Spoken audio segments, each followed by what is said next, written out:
5 Talks on 5 FM with Nick Hamman. Share stories, change attitudes, celebrate people, talk loud, listen loud, live loud. 5 Talks on 5 FM. 30 October 2018. My next guest has written a book. It's called We Don't Talk About It Ever. It's a memoir from a girl who searched for love but found destruction instead. Desiree-Anne Martin. She's my guest who joins me for the next hour and 5 Talks. And Desiree, we've just started meeting and catching up, but now on radio we'll do it again. Good morning, and thank you sincerely for coming through to come chat about this book. It's an absolute pleasure. Thank you for having me. You know, so there's a lot that we can talk about. Typically, if Melinda Ferguson is involved in something, we're very willing to put it on the radio because normally, as difficult as a lot of the books are, they're really important and they're frightfully honest as well. Like there's so much stuff that I sit and I go, you know, even if I'd been through what I'd been through or you know what you've been through, like still that process of being like, well, wanting to put the story out to the world would be something that I think I would grapple with for a long time. Which I did. I feared people's responses. I feared hurting people's feelings. I feared becoming vulnerable. I feared telling the entire truth for fear of some kind of shame, I guess, is the right word. And those are the obstacles and also just self-doubt that my story and my writing was good enough and that people would want to read it and that it would resonate with them. Those were the obstacles that I faced. And I heard as well, you said that you said to your dad, for example, like, I don't want you to read this book. And he returned to that and said, I'm not going to. Yes. Has he still not? I mean, you would have done a bit of press now since it's come out, and I guess a lot of things that are in it, he probably would have been made aware of. I mean, what's... He's heard me on the radio and he's seen me on TV, but he still hasn't read the book. I think for 2 reasons. I didn't want to hurt his feelings with my honest account of my childhood. And I also didn't want him to be exposed to some of the things that happened to me in the book. I didn't want my dad, not that I didn't want him to know, I just didn't want him to feel any pain that had happened because all of those things were secrets. And I've heard you say as well that there are things that happened in your life that you have that aren't in the book. But I mean, like... It seems so incredibly honest to me, and it seems so brutal at times, and so involved. Like I mean, what was how did you navigate whatever it is that you decided to leave out? Like, what was the thinking behind that? I was just about to tell you what I left out. You can, if you're willing to. I mean, I'm not trying to be salacious about it. It's just I'm curious, I guess, because it does seem so incredibly honest. It's who I actually bore in mind for that was my children, and I have an 11-year-old who's very curious about the book, and I've said you can't read it until we have a very long discussion about Mommy's life. But the things that I've left out are things that I would think would have hurt them. Yeah.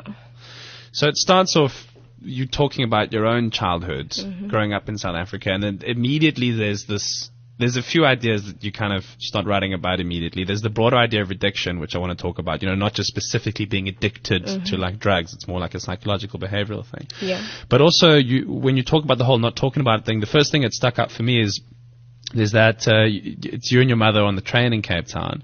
You get onto the carriage you have to get onto because it's apartheid South Africa. And in a very matter-of-fact way, she tells you that. She kind of tells you, like, well, there's certain places for certain people. Yeah. And there's something based on race. And you're too dark to be in a particular place. Right. But just something about the matter-of-fact way in which she seemed to relate that to you, it kind of...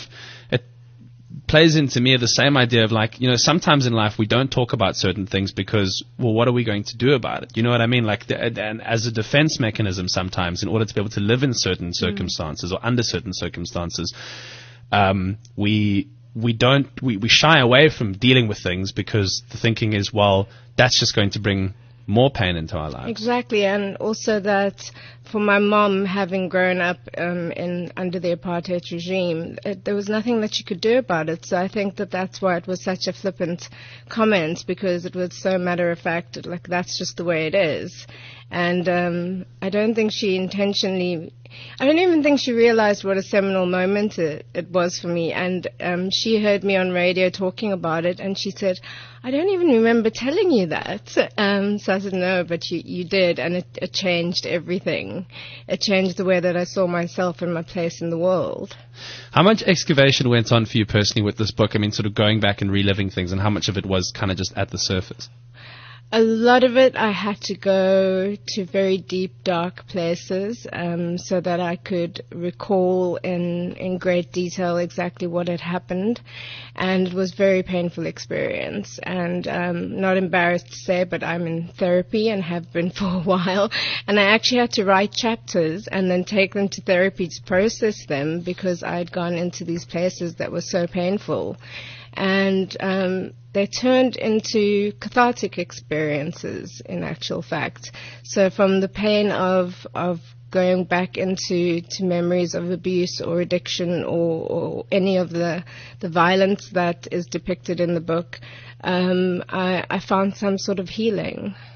Because you'd said, haven't you, that, I mean, from a very young age, you were somebody who, from the outside, had a very good life. I mean, in terms of how you carried yourself and also how you fit into the community at large that you were a part of, which obviously there would have been a lot of great things about. I mean, you know, it can be exciting to grow up and be a part of a broader community of people that share common identity and place in the world and all of that. But at the same time, there was a lot going on in your life from a very early age that's incredibly difficult to deal with. Yeah, I've said this before. I mean, we had the manicured gardens and the sparkling swimming pools, and we had the new car every second year, and my parents had really good jobs, and my brother and I had the fortune of going to private schools. So on the outside, everything appeared to be absolutely perfect, but on the inside, it was rotting, for lack of a better term. There was so much going on, unspoken. There was so much going on that we weren't. The unspoken part is that nobody set us aside and said, we don't talk about it. It was just an unspoken rule, like we don't talk about things that are shameful. We don't talk about things that will bring shame to the family or that will embarrass us. We don't talk about our feelings. We don't talk about our hurt. I mean, there's some stuff that, you know, you talk about facing sexual abuse at a really young age, from like 6, I think, and that was within the family, was a cousin, as far as I recall. It was a friend of the family, so it was somebody that we knew and trusted, yes. And you speak about how you suppress that for so long, and you kind of don't confront it yourself, but then years later, your mind, I guess, just starts racing, and you start wondering, like, what was that, and how has that affected me all these years? And is it, in terms of suffering through things like that, is it something that all seems to come at once, or does it spiral in and out based on things that are going on?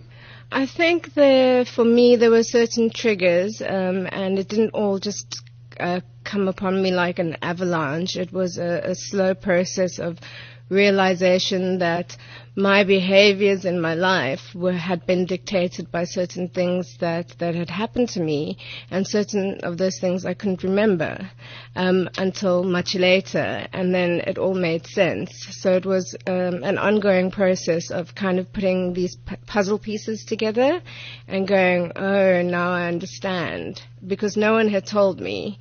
Well, no one knew, and no one had told me, but then my behavior had started to make sense, and my need to anesthetize my feelings through addiction made sense because of the pain that I'd experienced throughout childhood. How do you explain to somebody who because people in life often want to box things in order so that it makes sense to them, so they want to understand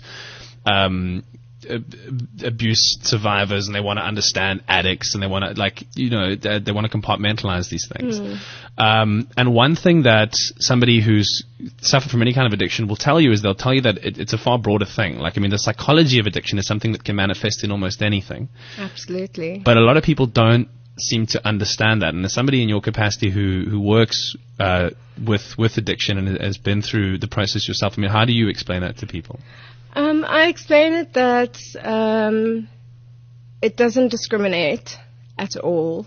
It doesn't discriminate according to age or color or class or ethnicity or any of your religious beliefs, that it can affect anyone. And I would explain it as a self-defeating behavior and an inability to deal with feelings. It's commonly called in circles and schools of thought as the feelings disease. So people would find a substance, or they would find alcohol, or they'd find a behavior that would help them avoid those feelings or numb them completely. And once they find that, the addiction would start to spiral because they'd find a solution to a problem that they'd been living with, which was intolerable feelings. And so then to pick up again on your life, Desiree-Anne, you said when you were 10 years old when you started going to private school. Yes. And around that time, it's, I suppose, the earlier feelings of an identity crisis that kind of really come to the fore, right? I mean, when you're sort of dealing with it being the time in history that it is in South Africa, but also you being an outsider in the school in many ways, I would imagine. It was the start of an identity crisis. I mean, I went supersonic in terms of identity because I didn't know how to fit in and I didn't know how to belong. All of the girls around me seemed so much smarter and prettier and whiter and richer, and I just felt like I don't belong here and I don't know who to be. So that was the beginning of a journey of coping mechanism that I developed in kind of becoming a chameleon and turning into whoever you want me to be. And that came with a whole bunch of dishonesty and deceit. So I had to lie a lot about myself and where I lived. And I even spoke differently at home than I did at school. I had a certain accent at school so I could fit in. And then when I got in the car to drive home, my accent just changed. But it must be so difficult when you're dealing with high school type things, because you say you've got this like self-induced schizophrenia almost, living these two different lives and desperately trying to reach for something that you think is something worth attaining, a certain way of life that you see around you. I mean, it's like a normal socialized thing to want to do that as a human being. And on top of that, you've got the reality of South Africa at the time that it is. But then at the same time, like, if you're a young person going through puberty and all that, and you get interested in relationships and stuff like that, now you're trying to navigate that on top of all these other problems. I mean, that must be really difficult. And that's what happened when I hit matric, because I went from an all-girls school to a co-ed school, and suddenly I was surrounded by boys, and I thought, I'd really like to get into a relationship, but I'm not sure what I'm supposed to be like in order to do that. And that's where my addiction began, because the first thing that popped into my head was that I needed to be thin, and I needed to be pretty, and I needed to be attractive, because I didn't feel any of those things. And so my addiction started actually with slimming tablets in matric. Thinners. Yeah, with thins, yeah. And I loved it. Absolutely loved it, because not only did I achieve my goal, but boys started to like me. But then I realized that there was more crippling self-doubt, that I wasn't funny enough or smart enough. And that's when, despite the vow that I made to myself when I was younger that I would never touch alcohol because of the effects it had on my family, that's when I found alcohol, and it turned me into this smart, funny, sexy person who had the ability to dance. So that's when the alcohol felt like coming home. It soothed. It soothed all the wounds that I'd felt up until that point, and it turned me into who I thought I needed to be in order to be in a relationship. And you found you would drink differently to other people would drink? I mean, I've had friends that have battled with alcoholism and stuff like that, and when they were still before, having gone through rehabilitation or something, I would think anyway that I'd pick up a different, like almost a an intensity behind how they would want to drink. You know what I mean? It's like they just would want the effects to start. The addict mantra is more. So more of anything, please. Whatever it is, more of the good feeling, more of the escapism, more of whatever it is that's on offer. So yes, as soon as I started drinking, I did it with gusto. And I really put my back into it, and found out that the more I drank, the less inhibited I was, and that was the basis of it, was that I was just a fearful creature, and that took away all the fears and all the inhibitions. And it comes at the time in your life, I mean, which is not that abnormal, you know, where you're also exploring sexuality and, as you say, getting involved in relationships with people. And there's stuff in the book, and I've got to commend you just on your writing as a side thing. I really think that it's a well put together book, and I know you'd said that from a very young age you read, and you said you could read since the age of 4, and you would get your hands on as much as you could, but it comes across just as a compelling piece of writing. But you go into in great detail about, you know, like your first sexual experience, for example, which was, it involved a bunch of people, and like an ex-boyfriend and one of his brother, I think, if I'm getting this all correctly, yes. and Edith Piaf, and a flat somewhere, and vinyl, and just drug fueled and whatever, you know.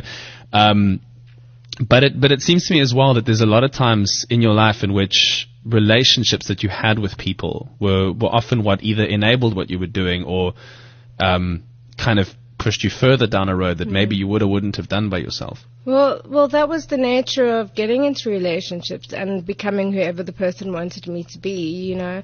It's just that if they liked something, I liked something too, and it just turned out that one person liked heroin, so I ended up liking heroin too. It was a case of, if you can't beat them, join them. But I am a self-confessed codependent, and I had a lot of toxic relationships whereby I wanted so badly to be loved, and I wanted approval so badly that I would put aside my own values or my own principles in order to attain that love.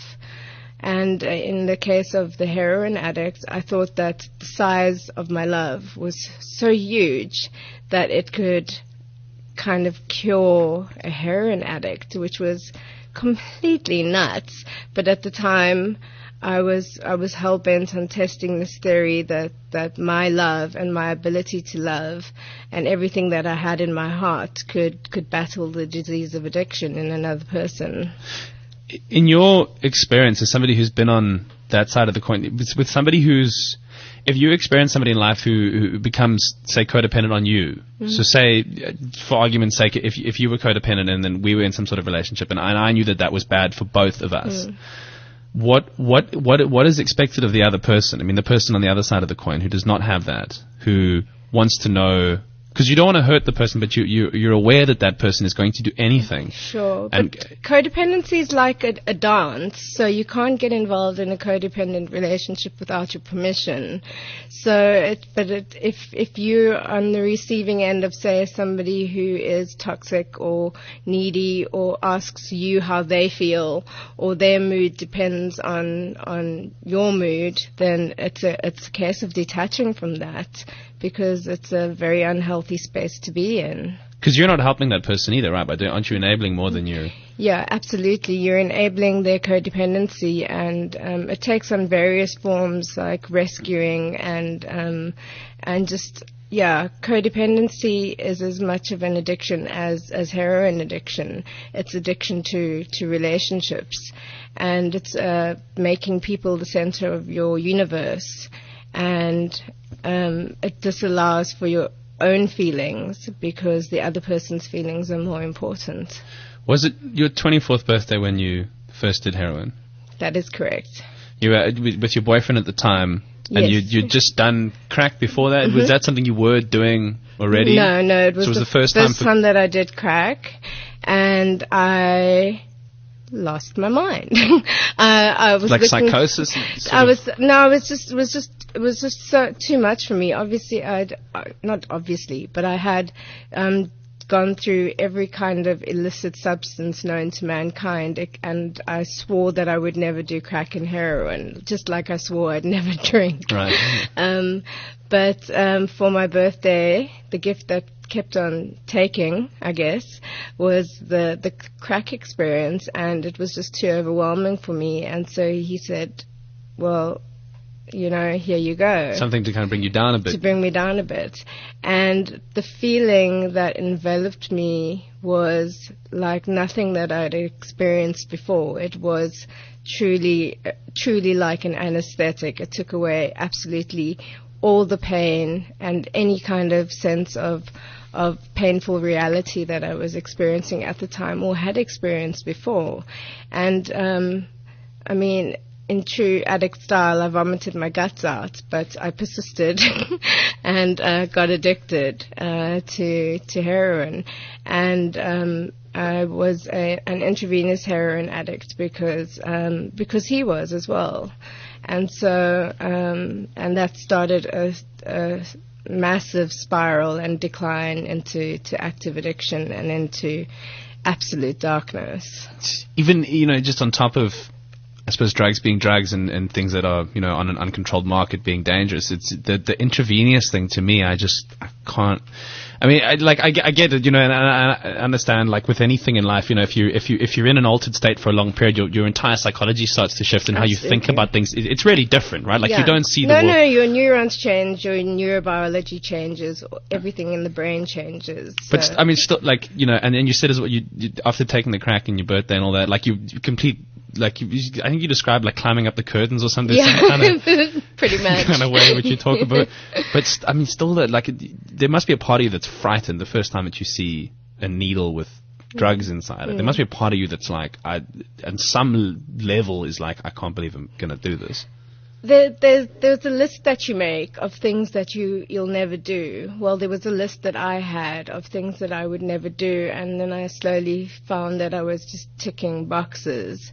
And then when it came to the needles, I was terrified, because some part of me knew that there would be no turning back after that I'd kind of reached the zenith of all of my experimentation, if you want to call it that, throughout the past few years.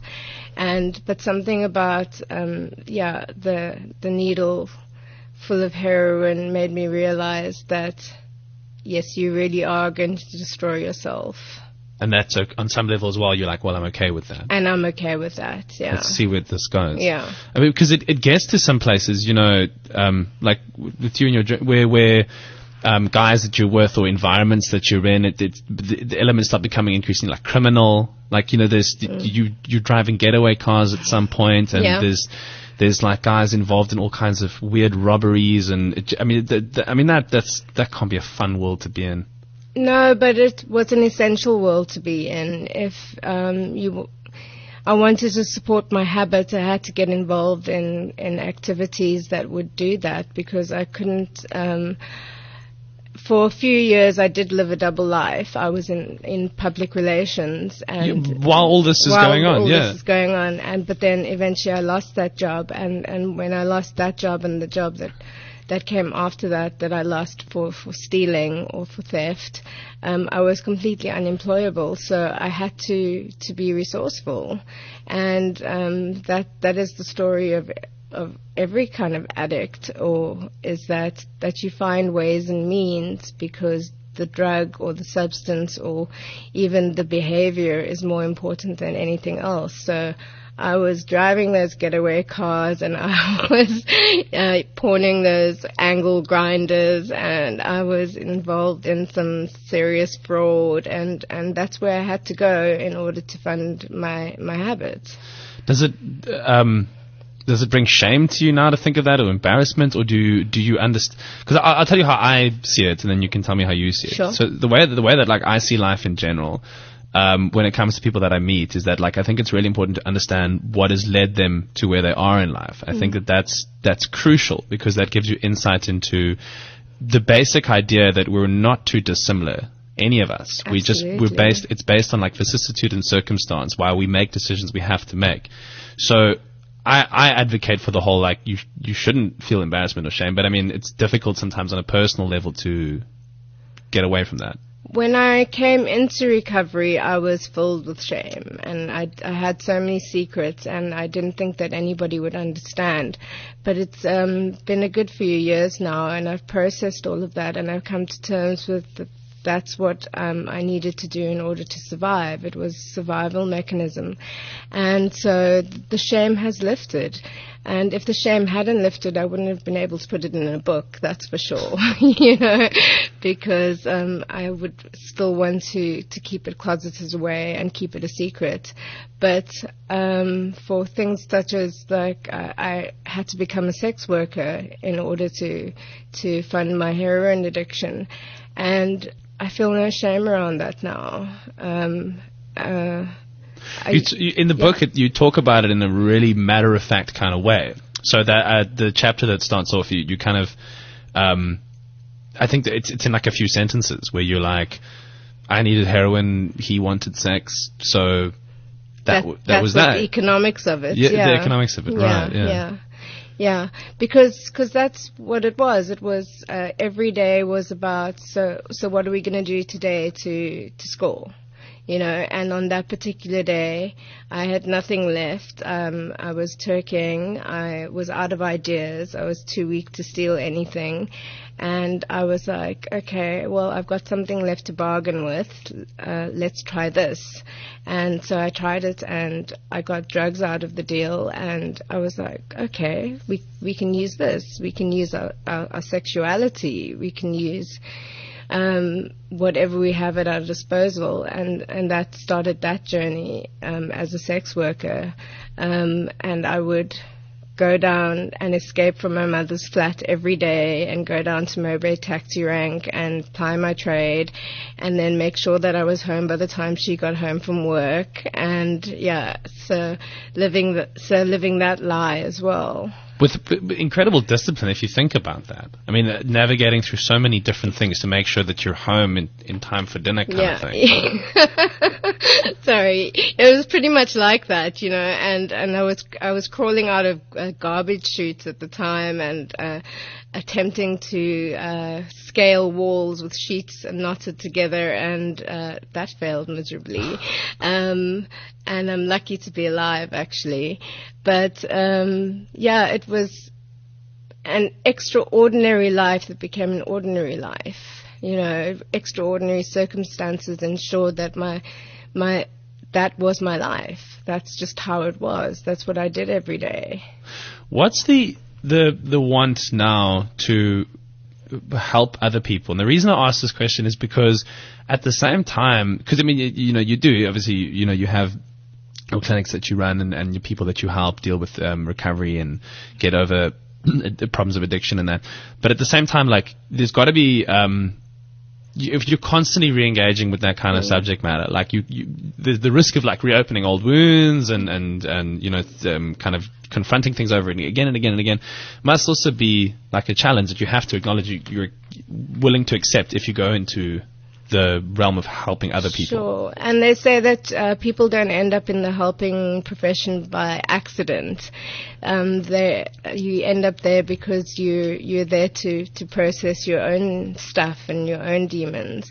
And I'm lucky enough to have a supervisor who helps me with difficult cases, so that if I see somebody and it triggers something in me, or I feel something towards them that is either inappropriate or is shocking, or then I have a space where I can talk about that, and which is essential for anybody who's working in the helping profession.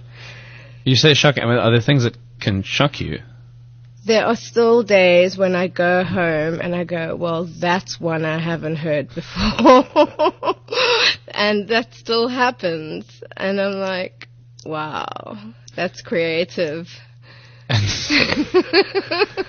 to kind of continue on that point as well, for you talk about bunch of different times at which you went into rehab facilities or clinics, or I think there's like an exorcism at some point in the book as well, which is I want to talk about a bit later.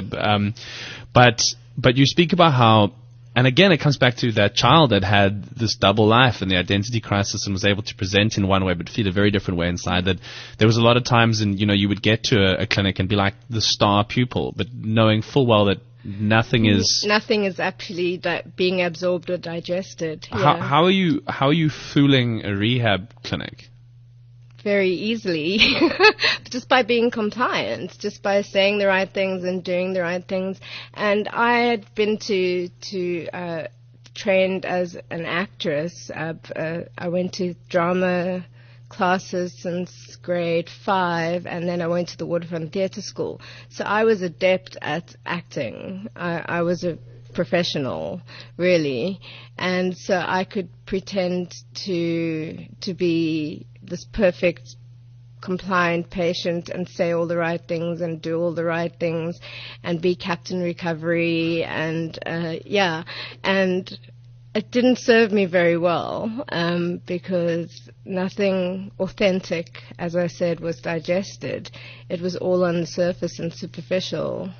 Is there anything you can say to a person? I mean, we might have someone in our life who's same thing, like, been taken to care facilities many times and gone through rehab, and they always say it's like, well, the person has to want to make the decision themselves. But if you're on the other end of that, you've got it's a family member or it's somebody that you've just involved your life with and you care deeply about, and you want to know, well, like, what the hell else can I actually do to help this person? Is there a formula at all with that kind of thing? It's the same with addiction and mental health. There is no one size fits all. It's entirely dependent on the person standing in front of you and what's going to work for them. And there's a school of thought that says that treatment won't work for people who don't want it, and there's another school of thought that it's not about that at all. It's just about retention and managing and meeting the client where they're at. Because nobody wants to go to rehab. It's not exactly on your list of holiday destinations. Exactly, it's not the Seychelles. But I believe that it needs to be individualized, that the treatment needs to be individualized, and you do need to meet the person where they're at. And for family members, it's just as important for them to get into their own recovery process, because to be a family member or a significant other of somebody who is suffering with addiction is like going through all the consequences without taking the drugs. Right. Yeah. So you feel all the feelings, you have the same experience, you have more anxiety and worry, but you don't get the high. And addiction affects so many people around the addict themselves.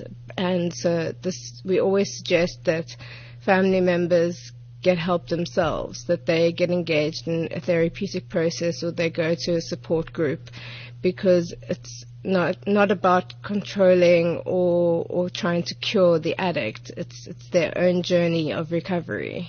Which is why I like I suppose the point, but also the title of your book. We don't talk about it ever, because I don't know if it's a South African thing. I mean, you were talking earlier about how you'll know that addiction and stuff like that doesn't discriminate in mental health and etc. Because working in recovery, you'll meet people from all different kinds of walks of life. But there does seem a common thread among a lot of different communities and people from different points on the wage scale and all that kind of thing.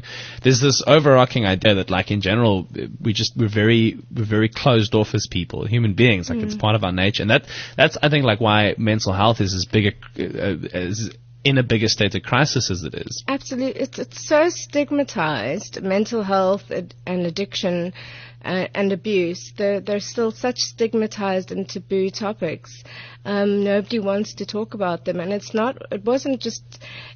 it's been so gratifying when people have written to me after reading the book to say, that happened to me too, or those were the rules in my family too, or we didn't talk about things as well, because when you grow up, you think that your nuclear family is your world, and that's just how it is for you, and that your experience is an isolated one.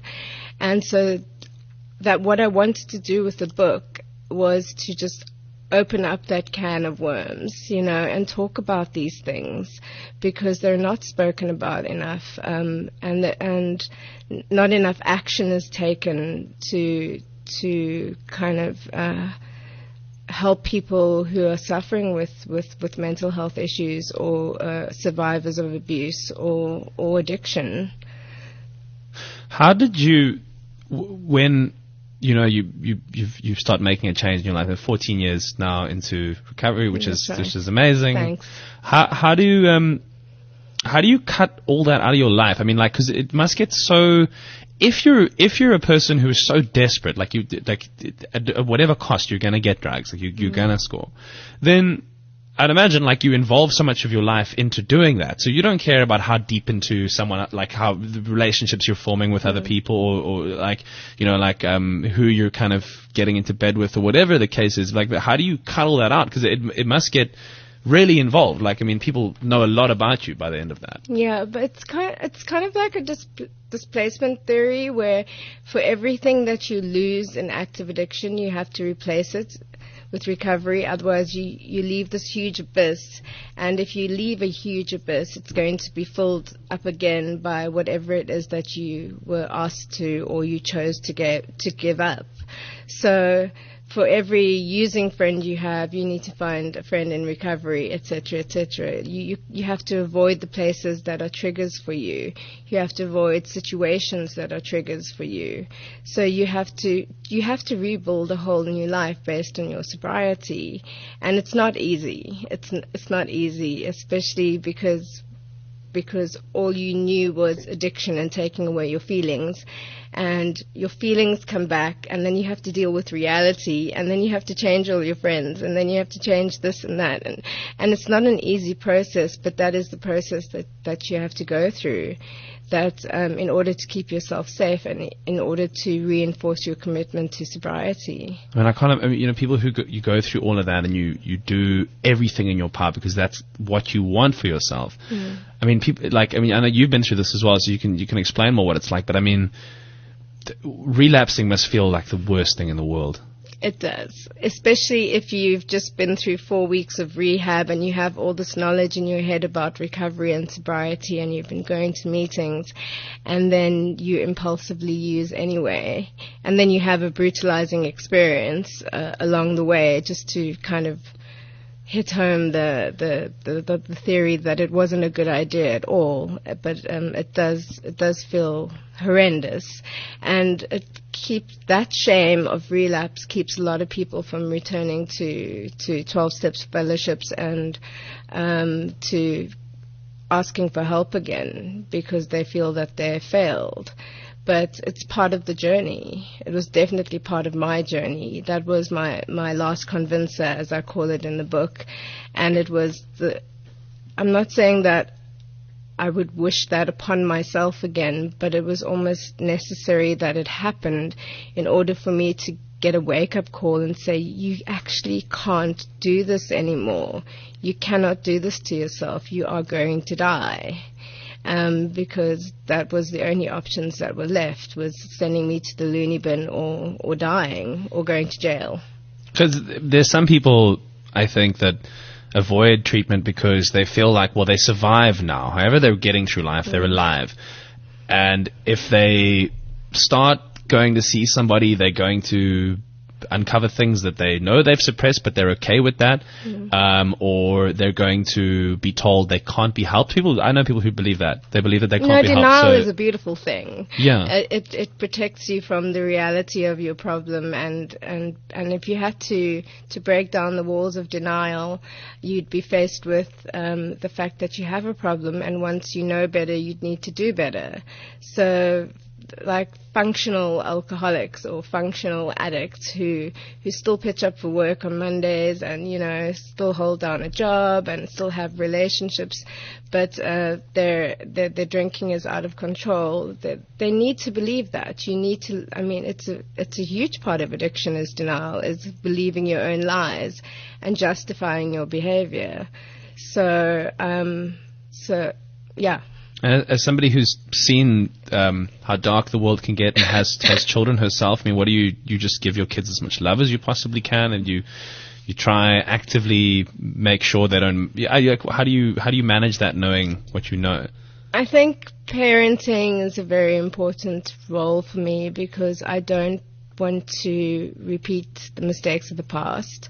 I don't want to pass down those intergenerational kind of legacies of secret keeping. So the way that I parent and the way that I co-parent is to have open relationships and open lines of communication, and to develop the ability for them to deal with their emotions appropriately, because I think that's where I fell short, is that I didn't know how to deal with my feelings. So I found anything that would take them away. So it's very important to me as a mom that I have these relationships with my daughters, and that I allow them the freedom to be themselves, but that I arm them with skills, like real ones, not just the ones they teach in LO, like real ones about it, like emotional regulation and how to talk about your feelings and being honest. And honesty is very important in our family. And this book, I think, as well, is going to mean so much to so many people, the more traction that it gets. You just get yourself a copy if you're listening to this right now, by the way. Desiree-Anne Martin, we don't talk about it ever, a memoir.